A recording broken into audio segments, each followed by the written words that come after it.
2월이 새롭게 시작되었어요. 지난 연도의 2월은 흘러갔고 이제 2024년도의 2월이 시작되었습니다. 지금껏 어떤 형편과 처지로 살아왔든지 간에 어제는 과거가 되었습니다. 맞죠? 과거 없는 사람이 없죠? 우리 다 어제를 살았고 오늘에 이르렀습니다. 오늘은 현재입니다. 오늘의 레마의 말씀 주셨습니다. 이제부터 시작이다. 멋지죠? 자, 결론. 우리는 이제부터 시작이다. 좋은 결과를 맺을 수 있고 풍성한 열매를 거둘 수 있다. 라는 기대감으로 요일당 렛츠고! 자, 힘을 냅시다.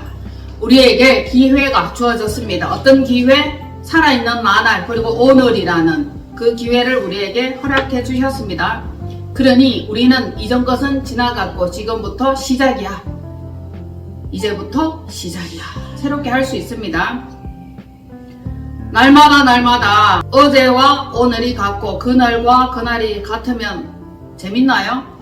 지루해요. 그래서 우리는 마음을 새롭게 하여 변화를 받아. 아멘. 변화를 받아야 돼. 변화. 오늘의 메시지가 뭡니까? 이제부터 시작이다. 기대하는 마음으로 한 주간, 한 달 계획, 플랜을 짤 수 있기를 바랍니다. 창조주께서는 어떻게 하셨습니까? 천지 만물을 창조할 때 순차적으로 계획을 했어요. 순차적으로 계획을 하고 말씀으로 명령하여 천지와 만물을 만드신 후에 마지막에 인간을 창조하시고 보시기에 심히 좋았더라. 이런 결론을 내셨습니다. 창조주께서 만드신 가장 위대한 작품은 뭡니까? 사람이죠. 과연 멋진 물건이 되었다. 사람을 보고 그 참 물건 좋네 이런 얘기 하죠. 그 참 물건이다 이런 얘기도 하죠. 하나님께서는 흙으로 사람을 만드셨고 그 코에 생기를 불어넣어 생명이 되었습니다. 즉 살아있는 영적인 존재가 되었습니다. 영적인 존재로 특별히 만드신 데는 이유가 있죠. 하나님은 영이시라. 그가 영이시기 때문에 인간을 영으로 만들지 않으면 안 되었습니다. 왜냐하면 인간과 교통하게 하기 위해서 그 코에 생기를 후 하고 불어넣어 생명이 되었습니다. 하나님은 특별히 인간을 사랑하십니다. 세상을 이처럼 사랑하사 우리를 그 가운데 살게 하셨습니다. 그리고 우리를 생명이 되게 하셨고 하나님과 교통하고 교제하기를 원하셨습니다. 그리고 우리를 하나님을 찬양하는 존재로 지으셨습니다.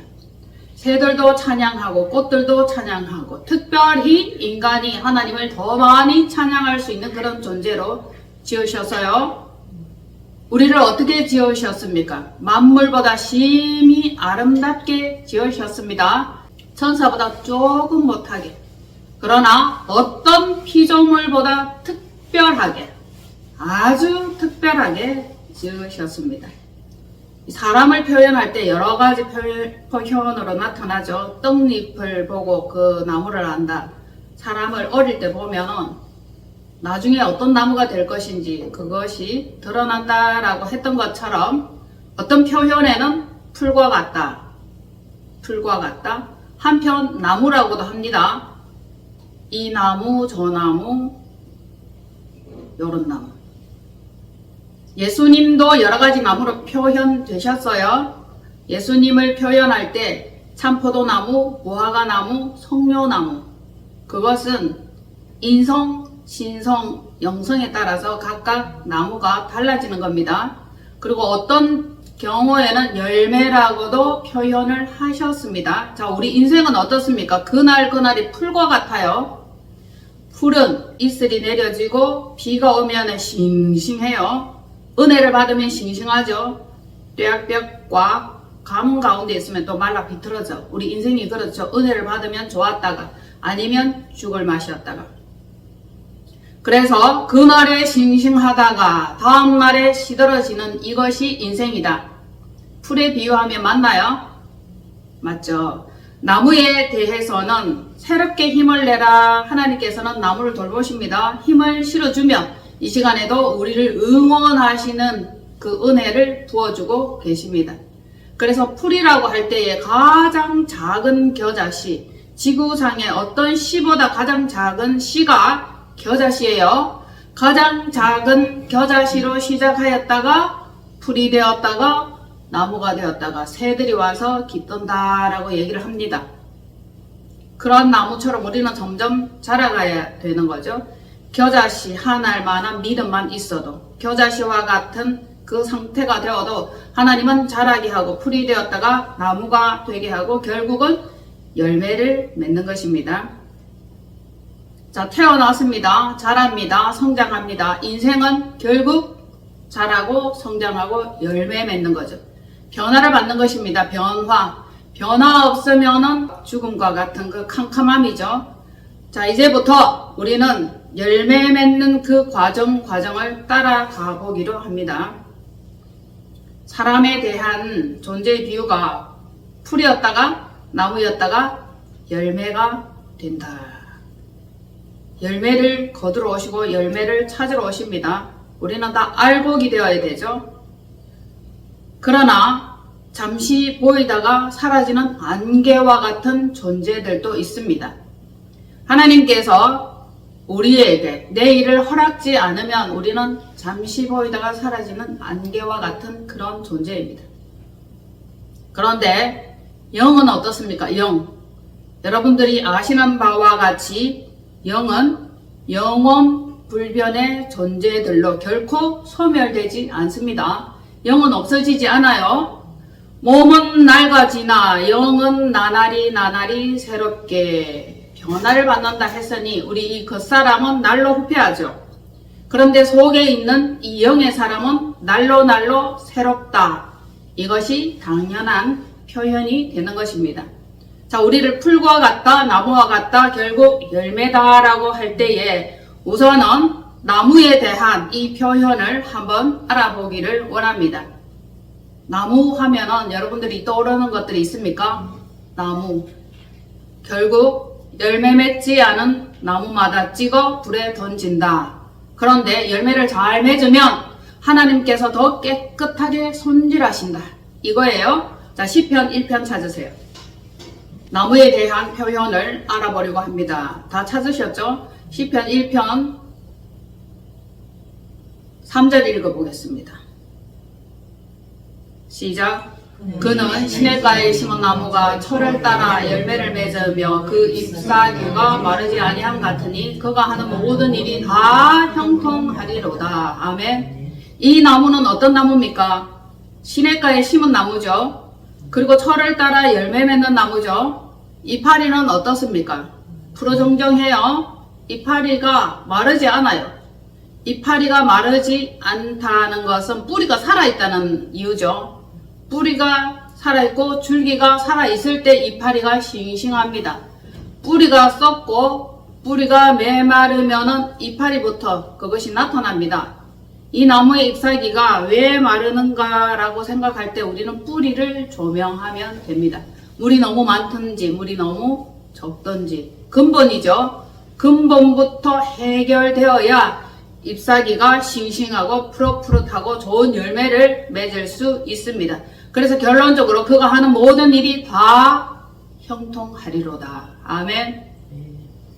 이런 나무 되기를 축복합니다. 아멘. 여러분들이 어떤 일을 하시든지 무슨 일을 하시든지 하는 그 모든 일이 다 형통하기를 축복합니다. 형통하게 되려면 이 나무는 하나님 보시기에 아름다운 나무요 완전한 나무다라는 결론을 맺게 됩니다. 하는 일이 다 형통할 때 주어지는 것, 따라오는 거 뭐가 있습니까? 명성과 칭찬이 자자한 거예요. 그래서 세세 무궁토록 영원히 존귀함, 존경, 인정받는 그 나무가 되는 것입니다. 그 나무 되고 싶지 않습니까? 그 나무가 되어야 하겠습니다. 자, 우리가 시편 1편 3절 읽었는데요. 여기에서 그는 이 말씀이 먼저 나오죠. 그는 시냇가에 심은 나무가 그는 누구입니까? 그는 자, 그것을 알려면은 1절부터 2절 읽으면 되겠죠. 1절, 2절 읽어봅시다. 시작. 복 있는 사람은 악인들의 꾀를 따르지 아니하며 죄인들의 길에 서지 아니하며 오만한 자들의 자리에 앉지 아니하고 오직 여호와의 율법을 즐거워하여 그의 율법을 주야로 묵상하는 자로다. 아멘. 그 결과가 3절이죠. 그는 이거 없는 결과는 없습니다. 먼저 복 있는 사람, 이 사람이 악인들의 꾀를 따르지 아니하고 오만한 자들의 자리에 서지 아니하며 악인들의 그 모든 꾀를 멀리하고 오직 여호와의 율법을 즐거워하여 날마다 무시로 수시로 그 율법을 묵상하는 그런 자죠. 그래서 이 자는 먼저 복 있는 사람이다. 복 있는 사람은 하나님과의 올바른 관계에 있는 사람이다. 그렇게 말할 수 있죠. 악인들의 잔꾀를 따르지 않는 사람이죠. 하나님의 주권에 절대적으로 순종하고 복종하는 사람이에요. 악인들의 꾀는 달콤하고 그럴듯해 보이지만 하나님의 말씀과 하나님의 명령과 대치되면 그것을 절대 따르지 않습니다. 오직 하나님의 말씀에 절대적으로 순종하는 자다. 그는 죄인들의 길에 서지 않는 사람이다. 그러면 구별되었죠. 선으로만 달려가고 악은 멀리하고 오직 착함과 의로움으로만 달려가는 사람이다. 그렇게 표현할 수 있죠. 그리고 오만한 자들의 자리에 앉지 않아요. 맨 끝자리에 앉아있죠. 그러다가 이리로 올라오시오 하고 인정해주고 끌어올리면 그때 올라가는 것이 좋습니다. 그런데 오만한 자들은 자기가 먼저 첫 자리에 앉아 있습니다. 끌어내리죠. 오만한 자들의 자리에 앉지 않는 이 사람이 복 있는 사람이다. 사단은 교만한 왕좌를 이렇게 내어줍니다. 거기 앉으라고 그러죠. 권유합니다. 그러면 털썩 앉으면 사단에게 속은 겁니다. 복 있는 자는 교만한 왕좌를 거부합니다. 그런데 루시퍼는 어땠습니까? 자기가 하나님의 자리에 앉아서 하나님과 비길이라 그렇게 하여 땅으로 내리꽂혔습니다. 우리는 어떤 자가 되어야 하겠습니까? 여호와의 율법을 즐거워하여 하나님의 말씀을 즐거워하여 말씀과 명령을 받아들이고 순종하는 거죠. 멸시하지 않는 겁니다. 그래서 늘 율법을 주야로, 말씀을 주야로 묵상하는 그 자가 복 있는 자입니다. 이 자는 수시로 되새김질하죠. 자, 이 시간에도 말씀을 들으면 여러분들 가운데 말씀이 와서 부딪히기도 하고 말씀을 깨닫기도 하고 레마의 말씀을 주시기도 합니다. 이 시간만큼은 오직 하나님께 드려지는 귀한 시간 될 수 있기를 바랍니다. 이 나무는 좋은 나무입니다. 좋은 나무마다 더 열매 맺도록 돌보시며 은혜를 더하여 주십니다. 그리고 여러분들이 필요한 것이 있습니까? 간절히 구하고 찾는 것이 있습니까? 그것을 하나님께서는 그 필요를 공급하여 주시고 더 열매 맺도록 하시며 사랑하고 이 나무를 깨끗게 손질하신다는 그 뜻입니다. 그 말씀이죠. 그래서 그는 시냇가에 심은 나무가 철을 따라 열매를 맺으며 철을 따라 열매를 맺는데요. 열매 맺는 그 시기마다 열매 맺지 않음이 하나도 없다 이 뜻이죠. 그럼에도 여전히 푸르정정해. 왜? 영의 공급을 하나님께로부터 받기 때문입니다. 하나님의 은혜로 살아가기 때문입니다. 하나님의 은혜가 없으면 우리는 단번에 눈빛이 샤하게 변합니다. 마음이 딱딱하여지죠.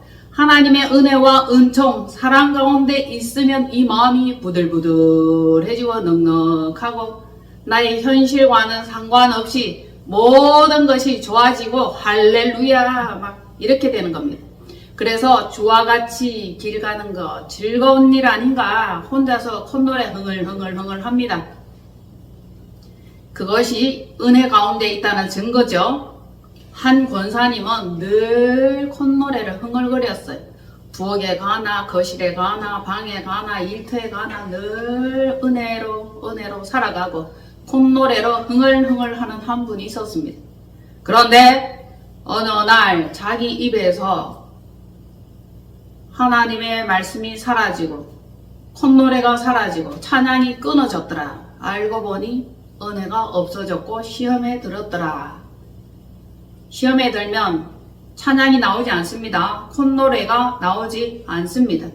우리 삶 가운데 자주 찬양하고 묵상하여 하나님을 영화롭게 하는 그 삶을 살아가는 것이 굉장히 좋습니다.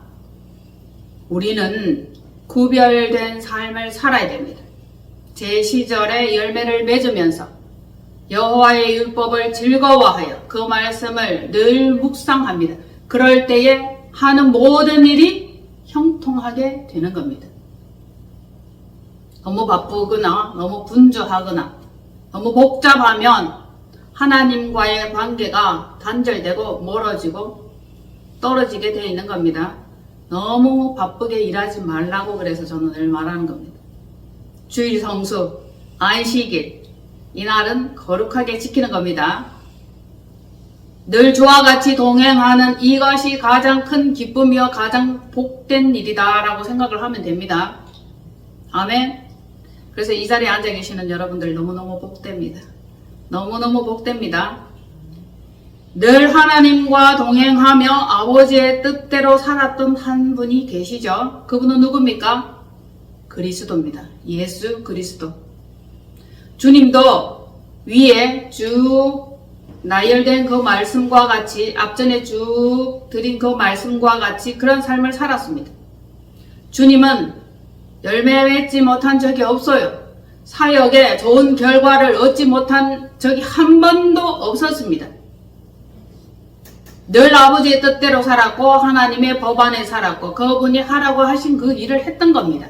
그 명령을 지켜서 사명 잘 감당하셨죠. 끝까지 죽기까지 순종하여 복종하여 아멘으로 화답했던 그분입니다. 그분은 말씀 그 자체죠. 말씀이 행동을 하였고 말씀이 열매를 맺었다. 이렇게 보시면 됩니다. 자, 그는 여호와의 심은 나무라. 제때에 좋은 열매 극상품에 아주 하나님이 원하는 그 열매를 맺었던 나무입니다. 그래서 우리도 그분을 따라가는 그 발걸음이 필요합니다. 자, 무화과 나무에 대해서 한번 알아보겠습니다. 무화과 나무는 예수께서 인성으로 왔을 때 무화과 나무라고 합니다. 사람으로 왔을 때죠. 사람으로 왔을 때는 무화과 나무라고 표현을 합니다. 그리고 사명자로 왔을 때 사역을 감당하기 위하여 오셨을 때는 참 포도나무다 했습니다. 하나님께서는 아들을 우리에게 보내주셨습니다. 그는 참 포도나무니 우리는 그에게 꼭 붙어 있어야 되죠. 그를 맏아들로 우리에게 보내셨고 우리는 그 뒤에 줄줄이 붙은 입양된 아이들이다, 입양된 아들들이다 라고 이해를 하시면 됩니다. 그리고 신성으로 오셨을 때 하나님의 영으로 오셨을 때는 무슨 나무예요? 그렇죠. 석류나무입니다. 석류는 내화죠. 내화. 열매가 안에 있어요. 겉으로 보기에는 흠모할 만한 것이 없어. 그럴듯해 보이는 열매 같지가 않아. 그런데 잘라보면은 아라리 다이아몬드와 같이 그 열매가 너무너무 반짝반짝하고, 자, 이렇게 자르면은 붉은 액이 주르르 흐릅니다. 피 흘리셨죠? 그분은 자기 자신을 내어줄 때 피 흘리기까지 순종했던 그 나무입니다. 그리고 석류꽃을 한번 보세요. 어떻게 생겼나요?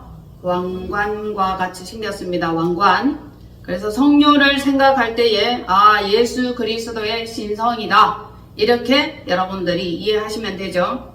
그래서 주님은 무화과, 포도, 석류나무가 되어서 주인이신 하나님께 모든 열매를 다 올려드렸습니다. 열매를 다 맺었다. 하나님이 주신 사명을 잘 감당하여 극상품의 좋은 열매를 맺었고 하나님이 시킨 그 일, 그 사명을 다 감당했습니다. 그래서 십자가에 달릴 때 뭐라고 말씀하셨어요? 다 이루었다. 테텔레스타이. 다 이루었다. 여기에서 우리가 오해하지 말아야 할 것이 있습니다. 기존의 교회에 많은 성도들이 예수님이 다 이루었기 때문에 우리는 누리면 되고 즐기면 된다라고 인식하는 사람들이 더러 있습니다. 주님은 아버지께서 하나님께서 하라고 하신 그 일을 다 하신 거예요. 결국은 나의 사명, 십자가를 지고 십자가에 달려 못 박혀 죽는 이를 위하여 내가 왔노라 할 때 그 목적을 다 이루셨다, 달성했다. 그래서 다 이루었다. 테텔레스타이. 이런 결론이 나는 거죠. 그러면 다 이룬 것은 누구의 사명을 다 이룬 것입니까? 그렇죠. 하나님이 명령하신 그 일, 그것을 다 이루었다. 나의 사명 다 이루었다. 그렇게 말씀하신 것입니다. 그러면 우리에게도 우리가 져야 될 십자가가 있습니다. 맞습니까? 자기를 부인하고 제 십자가를 지고 나를 따를 것이다 라고 했죠. 우리도 자기 사명이 있어요. 자기 십자가를 지고 죽기까지 순종하고 복종하여 제 사명을 다 이룰 때 다 이루었다 라고 할 수 있는 겁니다. 달려갈 길을 다 달려갔다 할 수 있죠. 다만 악한 것들을 처단하고 악의 무리의 흉악한 그 결박으로부터는 주님이 끊어주셨습니다. 그런데 끊었다고 끊어진 것이 아닙니다. 사단 마귀는 수시로 무시로 우리의 영들을 공격합니다. 이 시간에도 예배 온전히 드려지지 못하게, 말씀 듣지 못하게 방해하죠. 사단은 졸지도 않고 쉬지도 않습니다. 우리는 믿음으로 우리의 달려갈 길을 달려가야 합니다. 자, 주님은 하나님이 주신 사명을 잘 감당했죠. 극상품의 좋은 열매를 맺었고 기대를 저버리지 않았다. 그리고 그 잎사귀는 어떻게 됩니까? 계시록 말씀에 보면은 만국을 치료하는 좋은 약재, 그리고 회복시키는 좋은 약재가 되었습니다. 이파리마다, 잎사귀마다 약재가 된 것입니다. 이 시간에도 우리 상한 심령을 치유하죠. 아픈 마음을 치유합니다. 회복시킵니다. 진이겨진 그 상태를 다시 회복시켜 주시는 그 일을 한단 말입니다. 치유받기를 원하십니까? 회복되기를 원하십니까? 새롭게 변화받기를 원하시죠? 우리는 치유받아서 회복되어야 됩니다. 맨날 아픕니다. 상처받았습니다. 언제까지 그렇게 퍼져 있을 겁니까? 언제까지 그렇게 뒤쳐져 있을 것입니까? 이제 주님께서 말씀으로 치유하시고 위로하십니다. 치유되고 회복되고 아멘. 변화를 받아서 안전뱅이에서 일어나서 걸어오며 뛰며 하나님을 찬양하는 단계까지 나아가시기를 바랍니다. 그리하여서 하나님의 마음에 합한 자가 되고 아멘. 그리스도께 합한 마음이 되고 영원한 하늘 왕국에서 로얄 패밀리로 좋은 그 영원의 삶을 누리는 겁니다. 주님은 하나님 우편에 앉아 계시죠. 지금도 우리를 위하여 중보하고 계십니다. 중보자 되신 그분께 알으시기를 바랍니다. 기도하세요. 그렇게 할 때에 관심을 보이시고 사랑을 부어 주실 것입니다. 자, 우리는 시편 1편을 통하여 믿어야 될 것은 하나님의 주권, 따라야 될 것도 하나님의 주권, 죄를 멀리하고 죄를 미워하고 보는 눈과 말하는 입술이 경건해져야 합니다. 이전과 바라보는 그 시선이 달라야 되겠죠. 말하는 입술이 달라야 되겠죠. 그래서 물질 세계에 휘둘리지 않는 것입니다. 지금껏 물질 세계에 휘둘리고 짓눌리고 조종당하였다면 이제는 영의 세계에 조종당하고 영의 세계에 이끌려가는 복 있는 여러분 되시기를 축복합니다. 아멘. 그렇게 되면 왕이신 그분께 인정받으며 하늘복을 누리게 되는 거죠. 이제 영원한 하늘복을 누리실 수 있기를 원합니다. 그래서 준비되세요. 준비되어져야 합니다. 이제부터 시작이다. 하나님께서는 열매 맺는 나무마다 나무를 더욱더 깨끗하게 손질해 주십니다. 가지를 제하고 썩은 것, 낡은 것 제하여버리고 치유하고 영양제도 놓아주고 돌보심을 받는 한 나무 한 나무 되시기를 바랍니다. 아멘. 버려두면 안 돼. 버려두면 나무가 꼴이 형편없습니다. 흉흉해지죠. 상황이 어려워지고 처치가 말이 아니게 됩니다. 우리는 돌보심을 받는 복 있는 나무가 되어야 됩니다. 그래서 복 있는 사람은 아멘. 악인의 꾀를 쫓지 아니하며 그렇죠. 죄인들의 길에 서지 아니하며 이것이 근본이 되어야 합니다. 이것이 기본이 되어야 합니다. 이것이 전 성경 그리고 전 신앙생활 전적인 그 믿음의 가장 기본이 되는 것입니다. 여러분, 이 말씀 속에 모든 신앙생활에 대한 시작부터 결론 담겨 있나요? 엑기스가 담겨 있나요? 담겨 있죠. 복 있는 사람은 악인의 꾀를 따르지 아니하며 죄인들의 길에 서지 아니하며 오만한 자들의 자리에 앉지 않는다는 것입니다. 이렇게만 하면 극상품의 좋은 열매를 맺겠죠? 극상품의 좋은 열매. 할렐루야. 자, 나무마다 가지마다 깨끗하여지고 좋은 열매 맺을 수 있는 힘쓰고 애씀이 오늘부터 이제부터 시작이야. 지금부터 시작입니다. 네, 이제부터 시작입니다. 사람은 다양한 것으로 표현되죠. 그릇으로, 나무로, 물건으로. 사람을 볼 때 우리는 외모를 볼 것이 아니라 뭘 봐야 됩니까? 중심, 근본을 봐야 돼. 생각을 보아야 돼. 마음가짐을 봐야 됩니다. 그릇은 쭈그러졌든지 일그러졌든지 길든지 짧든지 정말 희한하다 해도 하나님께서도 그 중심을 보십니다. 우리는 다양한 종류의 그릇들이 있습니다. 길쭉하고 우그러졌어. 그렇지만 그 속에 담겨있는 그 영, 그것이 진짜다. 그렇게 생각하는 개념이 잡혀야 됩니다. 어차피 우리는 처음부터 진흙이었어요. 그 진흙으로 그릇을 만드신 이는 토기장이신 하나님이시다. 그리고 우리는 흙으로 왔으니 흙으로 돌아갑니다. 한 줌의 진흙이 되는 거죠. 한 줌의 흙으로 돌아가는 것입니다. 그러니 지금 지어진 이 그릇대로 멋지게 쓰임받다가 하나님께로 돌아가면 됩니다. 예레미야 18장 찾으세요. 예레미야 18장 4절 시작. 진흙으로 만든 그릇이 토기장의 손에서 터짐에 그가 그것으로 자기의 의견에 좋은 대로 다른 그릇을 만들더라. 아멘. 진흙으로 만든 그릇은 터져요. 던지면 깨집니다. 나약하고 연약해요. 깨지기 쉬운 그릇입니다. 우리의 마음은 그렇게도 깨지기 쉬워요. 방금 전에 기뻤고 방금 전에 좋았고 행복하다가 어떤 사람의 말 한마디에 금방 시험에 들기도 합니다. 섭섭하기도 하죠. 이 그릇이 얼마나 연약한지 터지기 쉽다 했습니다. 토기장이의 손에서 터짐에 하나님께서는 그릇을 관리하고 만드시기도 합니다. 그래서 이 그릇이 잘 터지지 않으려면 어떻게 하면 좋습니까? 진흙으로 그릇을 만들었어요. 빚었어요. 제법 장식도 무늬도 그럴듯합니다.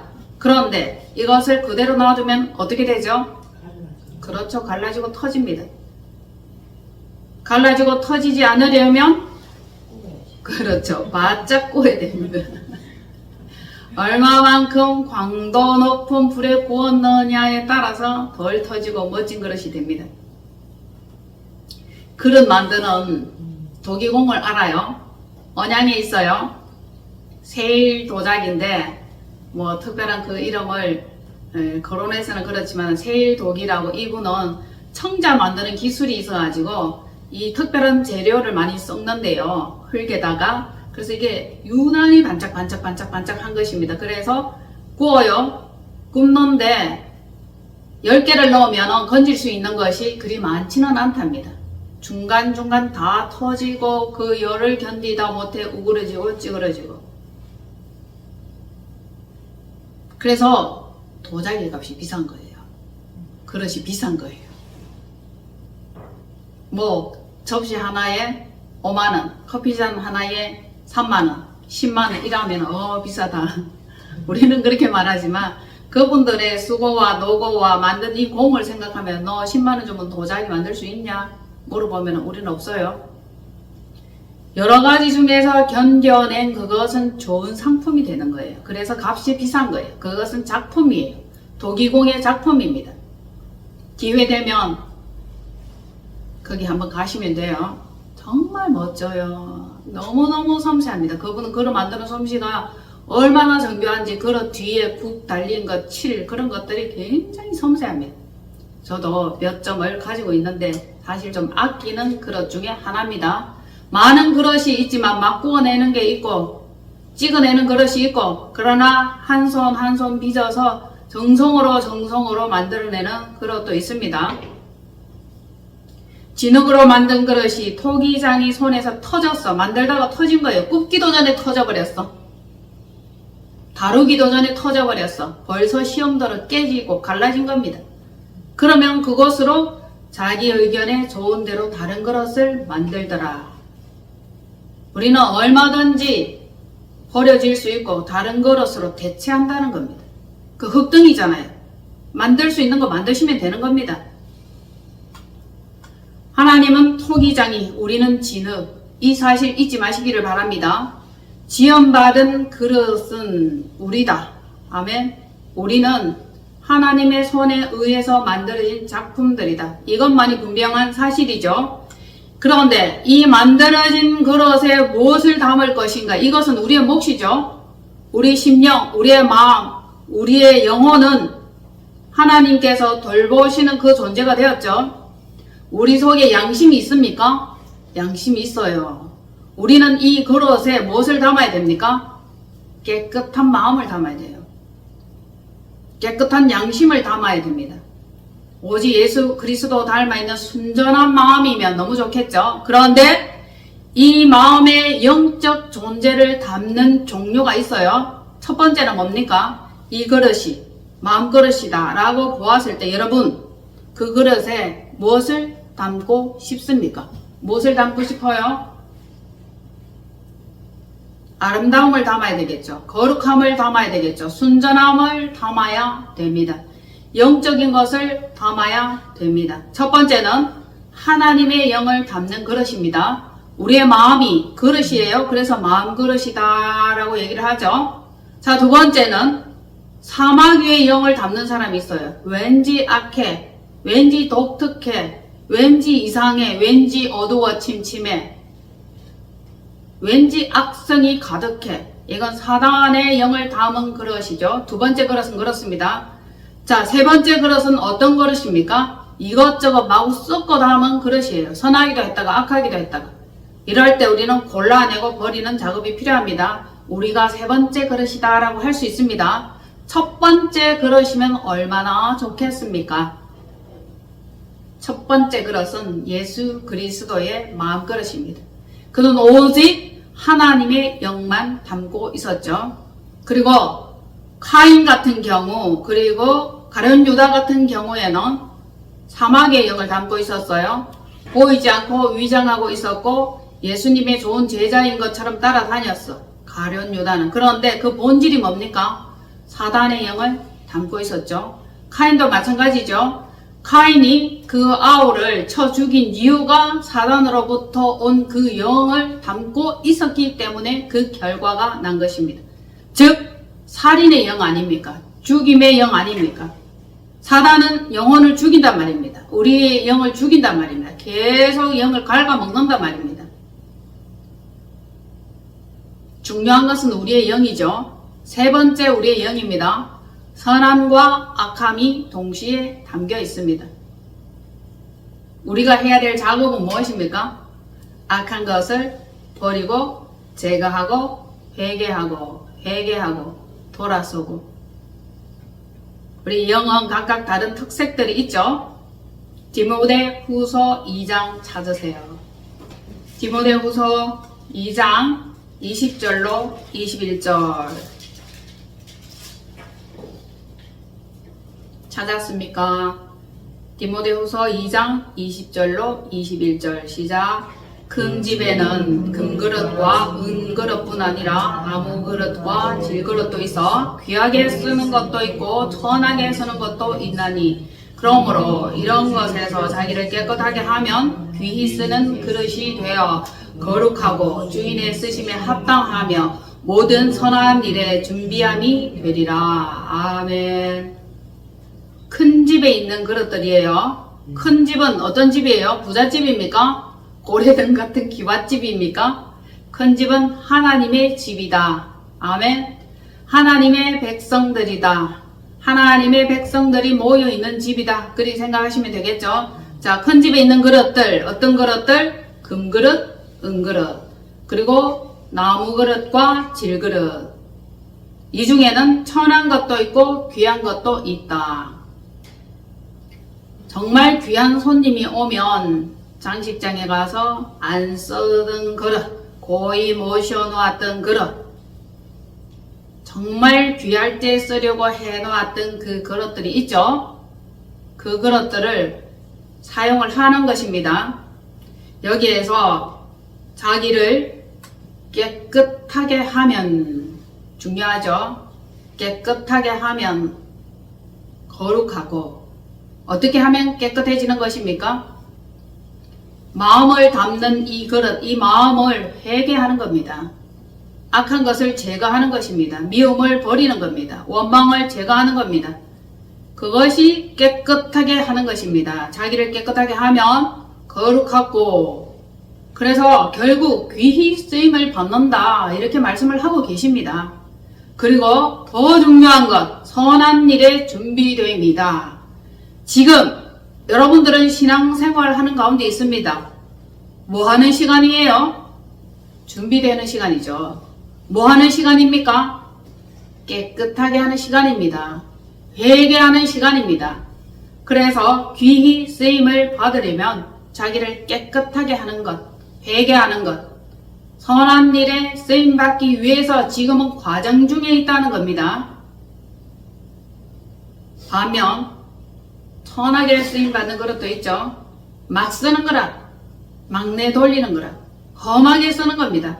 들로 산으로 이리저리 막 내돌리면 그 그릇이 깨지기가 쉽습니다.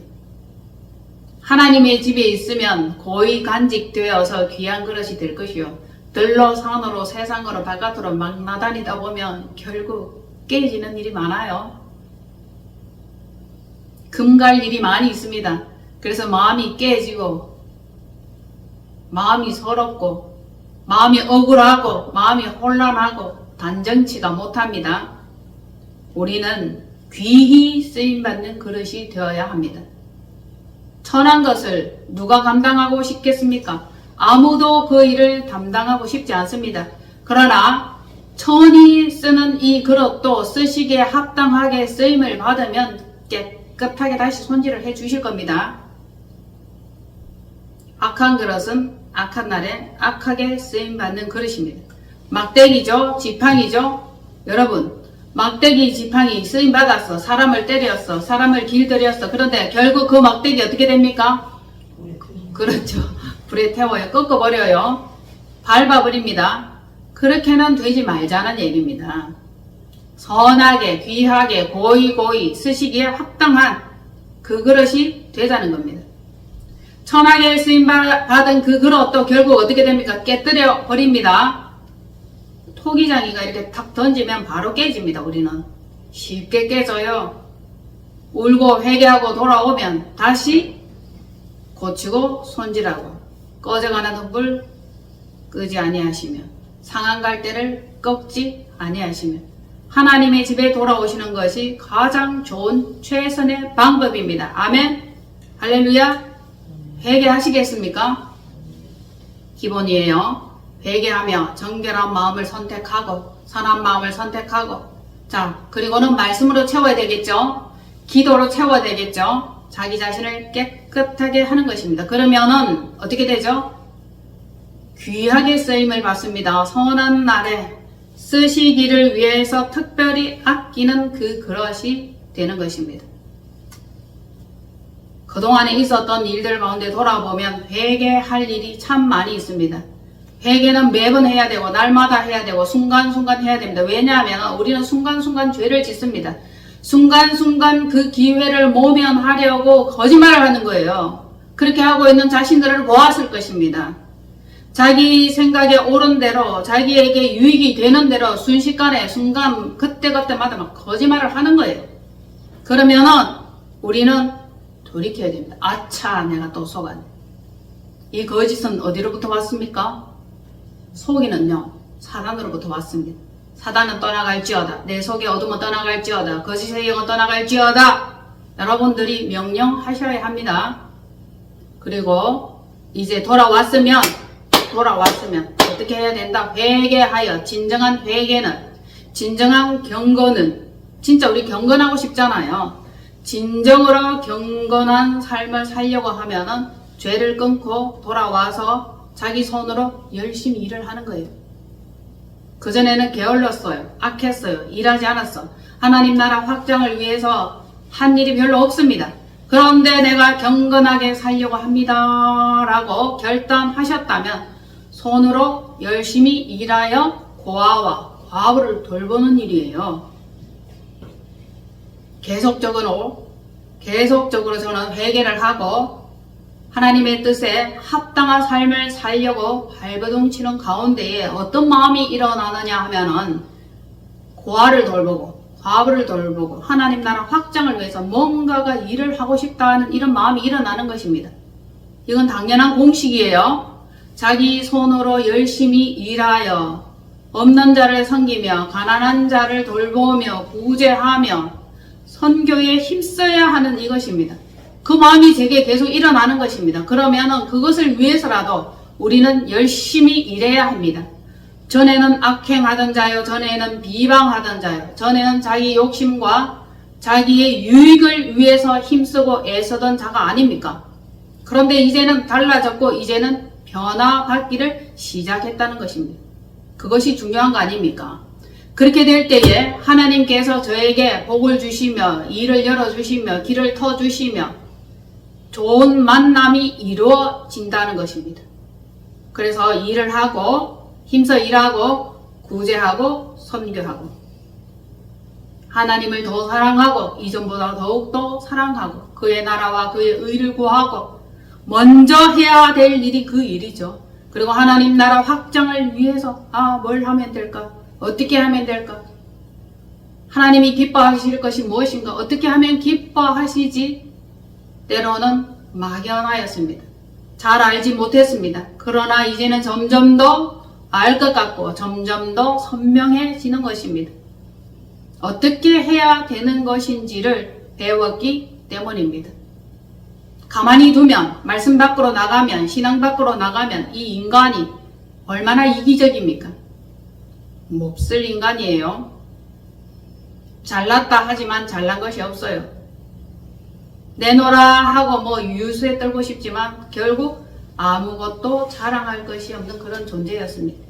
하나님 안에서 내가 빛날 수 있고 하나님 안에서 존귀한 자가 될 수 있는 방법이 있다는 것을 알았습니다. 여러분들은 더더욱더 그러한 자가 될 수 있습니다. 존귀한 자여 인정받는 자여 칭찬과 명성을 얻게 될 것입니다.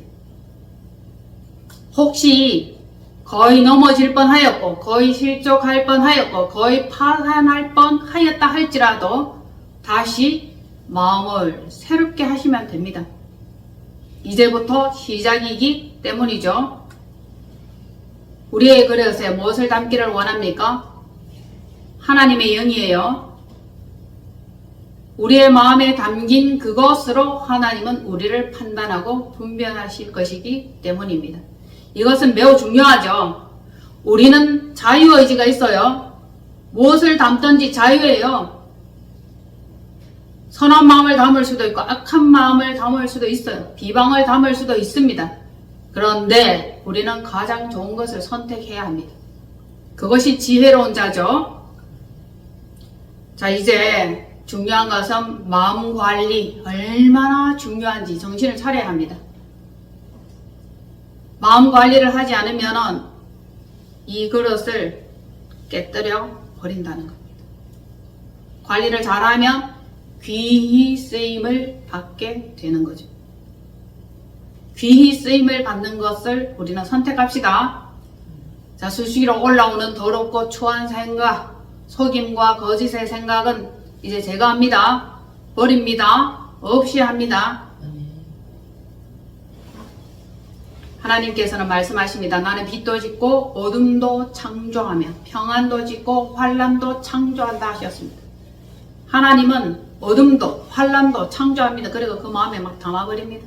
그리고 그걸 선택하잖아요. 그러면 그 그것은 깨뜨려지기 위한 과정에 있다는 겁니다. 우리는 얼른 정신 차려야 되죠. 회개하고 돌이켜 하나님의 뜻 가운데 나아가야 합니다. 빛을 바라보고 나아가셔야 되겠죠. 나는 여호와라 이 모든 일들을 행하는 자니라. 깨뜨리고 싶으면 어둠을 집어넣고 환란을 집어넣는 거예요. 그리고 무슨 하나님께서도 심판을 하시지만은 방법이 있잖아요. 하나님은 심판의 하나님, 사랑의 하나님이죠. 깨뜨리려면 뭔가 그 이유가 있어야 될 거 아니에요. 이유가 있어야 깨뜨리는 거예요. 깨뜨리기 위한 방법으로는 어둠을 집어넣고 환란을 집어넣으면 그것은 공의에 의해서 깨뜨려지는 겁니다. 우리가 가장 원하는 거 쓰임받는 거죠. 그죠? 그리고 영원히 쓰임받는 거죠. 깨끗하게 쓰임받는 것입니다. 깨끗하게. 그래서 영원한 삶을 사는 거죠. 영원한 삶 살기를 원하시잖아요. 여러분들은 영원을 위해서, 영생의 삶을 위해서 이 자리에 나온 줄로 봅니다. 자, 오늘 두 가지 말씀을 드렸습니다. 하나는 뭐였죠? 나무 얘기를 했죠. 시냇가에 심은 나무. 그 다음에 그릇 이야기를 했습니다. 두 번째. 자, 첫째 나무, 두 번째 그릇. 우리는 나무입니다. 그리고 우리는 그릇입니다. 그분은 말씀하십니다. 열매 맺지 않은 나무는 도끼로 찍어 제하여 버리고 바깥에 버려 가지처럼 말라서 사람들이 이 사람 저 사람 밟고 지나고 다닌다 했습니다. 열매 맺어야 하는 것이 분명합니다. 우리가 해야 될 일은 열매 맺는 거죠. 그리고 쓰임받는 그릇입니다. 쓰임받다가 깨뜨려지는 그릇이 있습니다. 버려버리면 징계도 안 해, 채찍도 안 해, 때리지도 않아요. 아주 자기가 잘났는 줄 알고 득세하면서 그렇게 살겠지. 그러나 하나님께서 다시 정결하게 하시기 위해서 그 그릇에 사인을 주시기도 하죠. 합당하지 않으면 깨부수고 찍어버리고. 이거 우리가 알아야 될 일 맞죠? 하나님은 무조건 사랑하는 하나님이 아니다. 공의와 심판, 사랑 정당합니다. 이분은 확실하게 행하시는 그 분이십니다. 자, 우리가 다시 말씀으로 한번 돌아가 봅시다. 아까 그 찾아놓으신 디모데후서 2장 20절 말씀 다시 한번 읽어봅시다. 시작.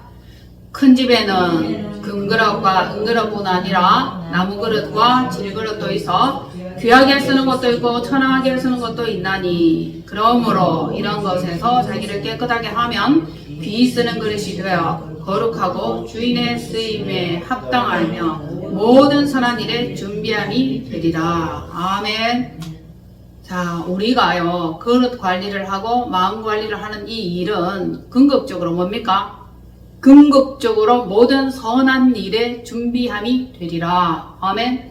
이제부터 시작이에요.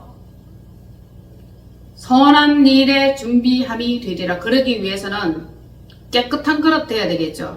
자기를 깨끗하게 하면 거룩하고 주인의 쓰심에 합당하다라고 했는데, 만물보다 심히 부패하고 더러운 것이 인간의 마음이니까 이 마음 관리가 얼마나 중요하냐 이 말씀이에요. 마음 관리. 할렐루야. 만물보다 심히 부패하고 더러운 것, 순식간에 더러워질 수 있는 것이 이 그릇이에요. 마음이에요. 마음 관리를 참 잘 하기를 바랍니다. 이는 참으로 중요하고 참으로 무섭고 두려운 일입니다. 이제부터 변화받을 기회가 왔습니다. 지난 과거가 어떠했던지, 힘이 없었던지, 하나님 보시기에 선하지 못했던지, 형편이 안 되었던지 거두절미하고 이제부터 시작하는 것입니다. 자, 말씀에 의지하여 모든 나무가 힘을 내는도다. 아멘. 그분은 응원하십니다. 모든 나무가 힘을 낼 수 있도록, 이파리가 마르지 않고 풀어 정정할 수 있도록 우리에게 은혜를 부어주십니다. 그리고 우리가 해야 할 일, 열매 맺는 일이죠. 열매 맺지 않는 나무마다 찍어 던집니다. 불에 던져요. 그리고 마음그릇을 깨끗하게 하는 것입니다. 준비됐나요? 자, 마음을 설정하는 거예요. 깨끗하게 하도록 우리 설정하는 거예요. 정신을 차리고 분명하게 내 마음 관리. 살다 보면 쉽지는 않겠지. 우린 다 현장에서 살아가는 자들 아닙니까? 그때그때마다 회개하며 하나님의 뜻으로 빨리 나아오는 겁니다. 할렐루야. 복 받으실 여러분, 우리는 어떤 사람이 되어야 하느냐 하면 시편 1편에 3절 말씀과 같이 되어야 되는 거예요. 그는 시냇가에 심은 나무가, 나무 되신 여러분, 철을 따라 열매 맺기를 축복합니다. 잎사귀가 늘 푸르정정하기를 축복합니다. 그 잎사귀가 만국을 소생하는 약재로 쓰임받았다 하니 우리 가운데, 우리 주변에 내게 오는 사람마다 마음이 위로를 받고 치유받으며 화창하며, 참 이 마음이 너무너무 힘들고 괴로웠는데 새롭게 변화를 받았습니다 라고 고쳐줄 수 있는 약재와 같은 잎사귀가 되었으면 합니다. 우리 모두가 다 그런 사람 될 수 있기를 축복합니다. 그 결국 뭡니까? 그가 하는 모든 일이 다 형통하리로다. 아멘. 올 한 해 형통하리로다. 이걸로 결론 짓고, 아멘. 복이 철철 흘러 넘치는 그 한 분 한 분의 심령 되기를 축복합니다. 기도합니다.